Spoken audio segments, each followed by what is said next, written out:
Welcome to the Clegg series, When Black Men Ruled the World. In this set of tapes, we shall reveal little-known or acknowledged facts of history about black people in ancient times. On the cover of its issue of January 1988, Newsweek magazine carried a painting of a young black couple flanking the biblical tree of life. The picture was captioned, "The Search for Adam and Eve." Newsweek has revealed what many scientists and scholars now believe, that Africa was the birthplace of the human family, that the first members of what we now describe as the modern human race were black Africans, and that all human beings around the world share common roots in prehistoric Africa. In other words, we all stem from the same African family tree. For thousands of years, the only people on Earth were Africans. They migrated throughout the great continent and made many discoveries along the way. They learned to domesticate animals, to cultivate crops, and to build shelters for protection against the elements. They also organized themselves into families, clans, and tribes. During what is called the Pleistocene Age, which ended about 10,000 years ago, the region which is now referred to as the Sahara had a climate much cooler and wetter than it is today. This part of Africa was covered with grasslands and forests, as well as a number of lakes and streams. Elephants, giraffes, and other animals roamed the land, which was also populated by a highly advanced black people whose prehistoric rock paintings, still visible today, provide a clear image of life during that time. By 7000 BC, the once fertile region, which we call the Sahara, had dried up, and most black people who lived there migrated toward the upper regions of the Nile Valley in the interior of Africa. Other people, also fleeing the spreading desert, traveled further south or headed northward in the direction of the Mediterranean Sea. Part one of our series begins with the people who settled along the Nile Valley. As we shall see, the Nile River extends over 4,000 miles from its beginning near the heart of the African continent northward to the Mediterranean Sea. The southernmost portions of the Nile, which are closest to its origins, are called the Upper Nile, while the northern reaches of the river near the Mediterranean Sea are called the Lower Nile. The entire length of the Nile River extends through the continent of Africa. In other words, no portion of this great river crosses Europe, Asia, or any other land mass. All of the great civilizations that sprang from the Nile were also located on the continent of Africa. The saga you are about to witness will take you back to the ancient Nile, to Nubia and Egypt, the first great nations on Earth. It is a summary of that faraway, now almost forgotten, golden age in the history of black people. It was a time when black pharaohs and queens did indeed rule the civilized world of their day, and the achievements of these ancient people have had an important impact on modern society. Let us now turn to part one of the Clegg series, Egypt during the Golden Age.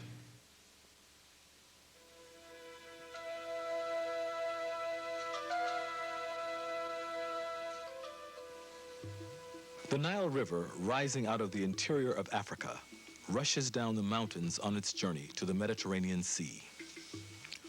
On its way, it carries precious fertile earth, which it deposits on its banks.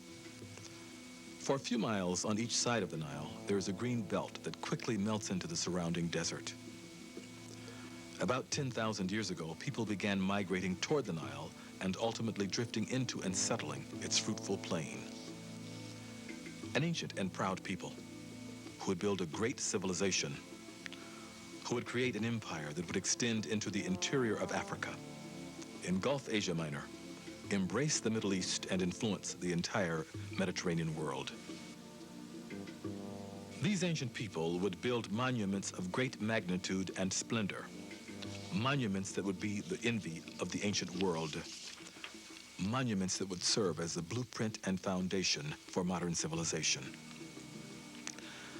They also invented law and mathematics, science, writing, music, and agriculture. Who were these people? Where did they come from? Strong evidence indicates that they came from the south, from a country through which the Nile flows, from the land of Nubia, or what we call the northern Sudan in Africa. It was only natural for ancient explorers to follow the Nile River in order to find where it was going, and in doing that, to settle along its banks and to ultimately found a great and thriving civilization. The Nubians of antiquity stated that Egypt was a colony of their land, and that the Egyptians derived their laws and customs from their Nubian cousins to the south. A number of scholars hold this opinion today. The pharaonic civilization that later came to characterize ancient Egypt had already existed in what we call Nubia for at least 300 years before the first dynasty. Now, as far as I'm concerned, Egypt and Nubia were part of the same cultural complex. There was no essential cultural, linguistic, ethnic, or racial difference between them. The differences, such as they were in the manner of regional differences, much as the difference you might find in England between, say, an Englishman and a Welshman, in the Central Europe between a German and an Austrian, in Italy between an Italian, for example, and a Sicilian. So even though these are regional variations, if you will, they still belong to the same general civilization complex. So did Egypt and Nubia, and the Egyptians themselves said so. They themselves knew that their civilization derived from the southern part of their, south of their borders, and they knew that it derived from what we call Nubia, or Ethiopia. So civilization itself descends the Nile from Inner Africa. If you will, it crystallizes in Nubia, and then reaches its highest and final form in the land called Kemet, or ancient Egypt, over a period of 4,000 years of unbroken Egyptian civilization. Modern evidence appears to confirm the tradition that civilization traveled northward from Nubia into Egypt. Skulls and skeletons unearthed in Nubia and Egypt are of the same or similar African racial type. Some of the most ancient paintings and drawings of Nubians and Egyptians also depict them as a distinctly African people. As Dr. Finch has noted, Egypt's general political structure and divine kingship appear to have been modeled after the Tasseri dynasty of Nubia that preceded that of Egypt by over 200 years. In other words, there were pharaohs ruling Nubia long before Egypt became a nation. Some scientists insist that pyramid building also began in Nubia and was refined and perfected after the Nubians moved northward and settled in Egypt. Even mummification appears to have started in Nubia and to have spread northward into Egypt 500 years after it was invented. Nubia was also considered the land of the gods and the spiritual home of the Egyptian people. Perhaps that is why the chief beneficent gods and goddesses of Egypt, such as Osiris and Isis, were depicted as blacks. Finally, during all of her periods of upheaval, chaos, and foreign invasions, Egypt was rescued and reunited by powerful black men from the Nubian south. This was true of the Mentuhoteps in the Middle Kingdom. It was true of Ahmose I in the New Kingdom, and it was true of Pianki and Taharqa during the 25th dynasty. Although not all scientists and scholars agree, the weight of evidence certainly points toward a black origin of Egyptian civilization. In time, of course, Asians and Europeans settled Lower Egypt near the Mediterranean Sea and ultimately intermingled with the native black population. Nevertheless, Egypt's cultural, physical, and spiritual legacy was chiefly derived from the black Nubian South. This no doubt explains why, in later years, the visiting Hebrews, Greeks, Romans, and others described the ancient Egyptians as black-skinned with close curled hair. The distinguished writer, Dr. W.E.B. Du Bois, captured the opinions of the ancients when he wrote, "We conclude, therefore, that the Egyptians were Negroid, and not only that, but by tradition they believed themselves descended, not from the whites or the yellows, but from the black people of the South. Thence they traced their origin, and toward the South in earlier days, they turned the faces of their buried corpses." Du Bois might also have added that the Egyptians themselves called their country Kemet, which many scholars interpret as land of the blacks.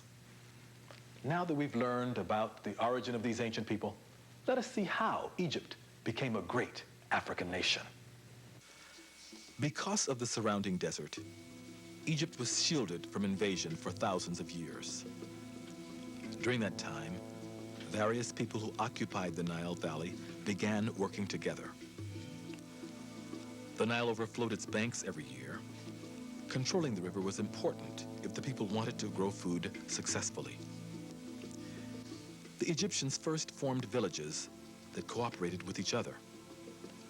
Cooperation led to organization, and organization led to the building of a great nation.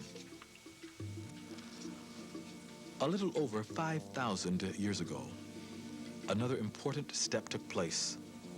At that time, the nation was divided into two lands, Upper and Lower Egypt.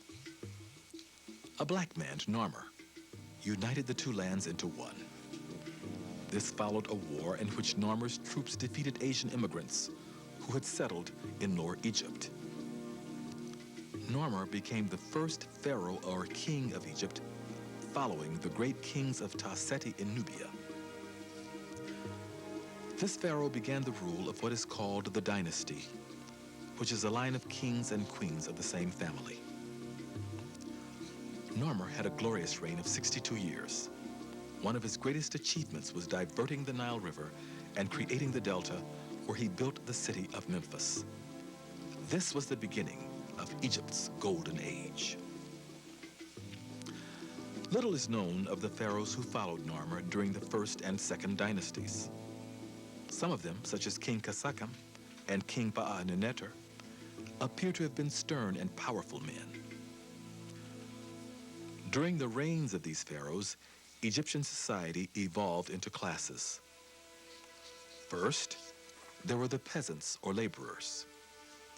Then came the builders, artists, jewelers, and other skilled workers. After them were the warriors, priests, and officials. Finally, there was the pharaoh or king. The women of Egypt were also an integral part of the society. Many of them engaged in the same labor that men did, and they had equal opportunity to own, manage, and receive property. There were also many prominent women in ancient Egypt, some of whom reigned during the Golden Age. Women in particular. You have a woman whose name is Hetepheres. She is the great royal wife of Sneferu, who commissioned 3 massive pyramids, and the mother of Khufu. But in the 6th dynasty, at the end of the 6th dynasty, you have a woman known as Nitocris, and she's spoken of specifically by Herodotus as being a pharaoh, and also the person who commissioned the 3rd of the great pyramid projects at Giza. And she's called the loveliest and fairest woman of her time. The most renowned Egyptian women ruled during the Middle and New Kingdoms. A few were even as powerful as the great pharaohs themselves. Other women were content to exercise their influence behind the throne. Let us move ahead now to the 3rd dynasty. By this time, Egypt was well on its way to becoming the extraordinary nation it was destined to be. Many of its achievements were staggering. For example, Imhotep, the brilliant philosopher, architect, and scientist, also became the true father of medicine. Through his influence, the Egyptians developed antiseptics, vaccinations, and advanced surgical techniques, and they found cures for numerous diseases. In short, the Egyptians laid the foundation for modern medical science. Scientific medicine begins in ancient Egypt. That is to say, if we look at the Edwin Smith surgical papyrus, I call it the founding document of scientific medicine anywhere in the world. From the point of view of the sciences that we call if we call the related disciplines of medical science, that is anatomy, physiology, pathology, pharmacology, those were organized as coherent scientific disciplines first in ancient Egypt. The first medical schools were built and erected in ancient Egypt. The first organized system of instruction and of teaching were first established in ancient Egypt. The first surgery, the first neurosurgery, the first investigations into cardiovascular physiology, all this began in the ancient kingdom of the Nile in the northeast quadrant of Africa 6,000 years ago. In fact, so well known was ancient Egypt's primacy in the area of medical science that Hippocrates would have never had the audacity to have called himself the father of medicine, because he knew better. He would have said, as Homer did, that in medicine, Egypt leaves the rest of the world behind. That was accepted as a matter of fact in the ancient world throughout ancient Egypt's 4,000-year history. All of the ancient Greeks who made a name for themselves in medicine studied in Egypt. The Egyptians also now appear to have developed their own legal system with scribes and judges, long before the nation of Greece, which was once thought to have been the seat of Western law, was born. What is more, the Egyptians invented the hieroglyphic writing system, they produced the first clock and calendar, and they introduced agricultural science to the ancient world. Above all else, though, Egypt is known for its pyramids, the bulk of which were also constructed during the Golden Age. First, there was the step pyramid of Saqqara, built by Imhotep during the Third Dynasty. This is the oldest large stone structure in the world. Originally, other buildings and courtyards were constructed near the step pyramid, and this entire complex was enclosed by a wall 1,500 feet long by 900 feet wide. Today, however, the only prominent remaining structure is the step pyramid. King Sneferu of the Fourth Dynasty built the so-called Bent Pyramid several miles south of Saqqara. This structure has no steps, but is straight-sided except for a change of angle in the middle. Finally, there was the Great Pyramid, built for the pharaoh Khufu, whom the Greeks called Cheops, also during the Fourth Dynasty. The Great Pyramid, one of the 7 wonders of the ancient world, is indeed a magnificent monument to contemplate. Still standing today, it originally rose 481 feet and is estimated to have contained 2,300,000 blocks of stone. The area it covers is large enough to hold the cathedrals of Florence, Milan, and St. Peter's in Rome, as well as St. Paul's and Westminster Abbey in London. The Great Pyramid contains enough stone to construct 30 Empire State Buildings. If all the stones in the pyramid were sawed into blocks 1 foot on an edge and then were laid end to end, they would stretch 2/3 of the way around the globe at the equator. There are about 80 pyramids remaining in Egypt and 100 in Nubia, or what is today called the Northern Sudan. Although scientists are not certain of the purpose of these ancient structures, it is widely believed that they served as tombs for members of the Egyptian royal family. We have looked at the black origin of the ancient Egyptians, and we've spoken of their major achievements. Now let us turn to the pharaohs who governed this great nation during the Golden Age. There were many rulers of the Third Dynasty, the most prominent of whom was Zoser. During his reign of 19 years, Egypt's borders were extended into the interior of Africa. Copper mines were exploited in the Sinai. Extensive construction took place, and the step pyramid was built.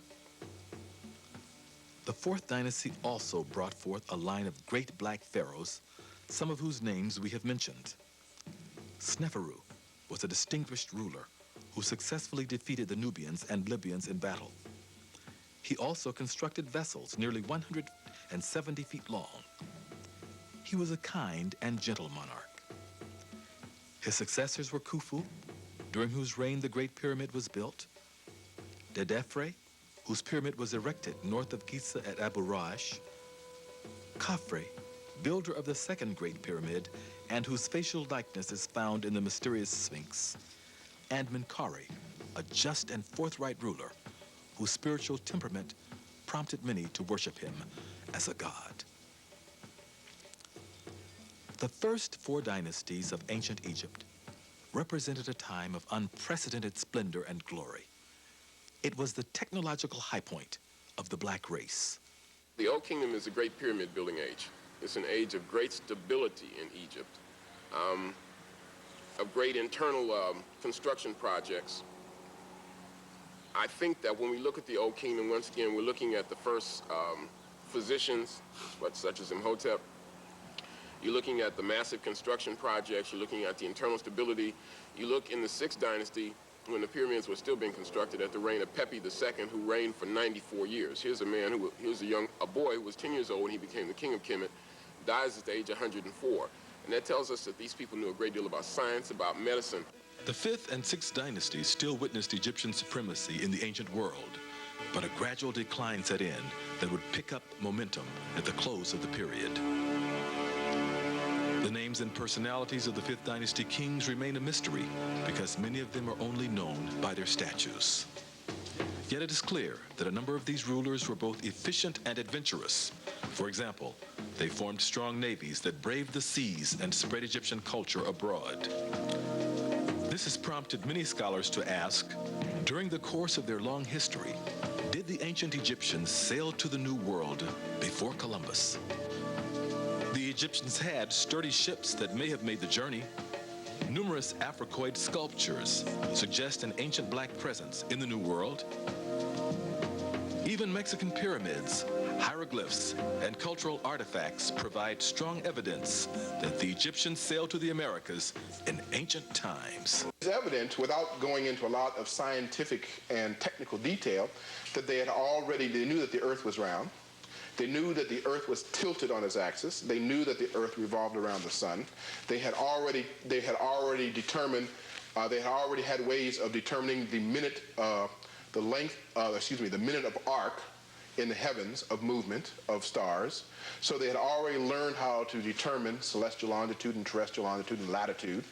So they would have had more than enough astronomical knowledge to enable them to navigate almost anywhere in the world. And they would have had craft, that is watercraft, seaworthy enough to make those voyages. And I think voyages not only across the Atlantic, but across the Pacific to what we call the New World probably began in prehistoric times. And so that America was a crossroads for the world long before there ever was a Columbus, thousands of years before there ever was a Columbus. And there's nothing inherently impossible in terms of their level of science and technology and astronomical knowledge that would have prevented the ancient Egyptians from making such voyages. The 6th dynasty spanned a period of 155 years. It marked the first time that large numbers of regional governors began to break away from the central rulership of the pharaoh to independently control their own territories. One of the most prominent pharaohs of this period was Pepi I, who quelled internal strife and strengthened the monarchy. His son, Pepi II, ruled Egypt for 94 years, the longest reign in world history. The death of Pepi II was followed by the decline of the 6th dynasty and the ultimate collapse of the Old Kingdom of Egypt. This then marked the end of 1,000 years of African splendor, the zenith of black civilizations, the world's first golden age. Let us now review how it all happened, how Egypt came to be a great African nation. First, black people from various parts of Africa migrated to the Upper Nile. There they founded the nation of Nubia. Then the Nubians moved down the Nile Valley and settled the land which was later to be called Egypt. They made many contributions to Egyptian civilization, including the divine kingship, mummification, a strong spiritual heritage, and perhaps even pyramid building. In time, however, Egypt evolved into a separate and distinct nation in its own right. A nation that laid the foundation of world civilization, but most especially, a nation that provided the roots for black history and culture. Egypt's great and ancient legacy remains with us today. This architecture, this science, this agriculture, these hieroglyphics, this legal system, these pyramids, these pharaohs, and these queens are the great heritage of black people everywhere and have influenced the evolution of civilization around the world. Although its golden age had passed away, Black Egypt would indeed rise again in the Middle Kingdom, in the New Kingdom, and during the 25th dynasty. The entire ancient world would marvel at the resilience and power of these magnificent people. As the distinguished author Fleur Lugard has written, the annals of all of the great nations of Asia Minor are full of them. The Mosaic records allude to them frequently. But while they're described as the most powerful, the most just, and the most beautiful of the human race, they are constantly spoken of as black. And there seems to be no other conclusion to be drawn than that at that remote period of history, the leading race of the Western world was a black race. In subsequent episodes of the Clegg series, we shall explore Egypt's Middle Kingdom and world empire, the role of black women in antiquity, and black personalities of the Holy Bible. This concludes part 1 of the Clegg series, Egypt during the Golden Age.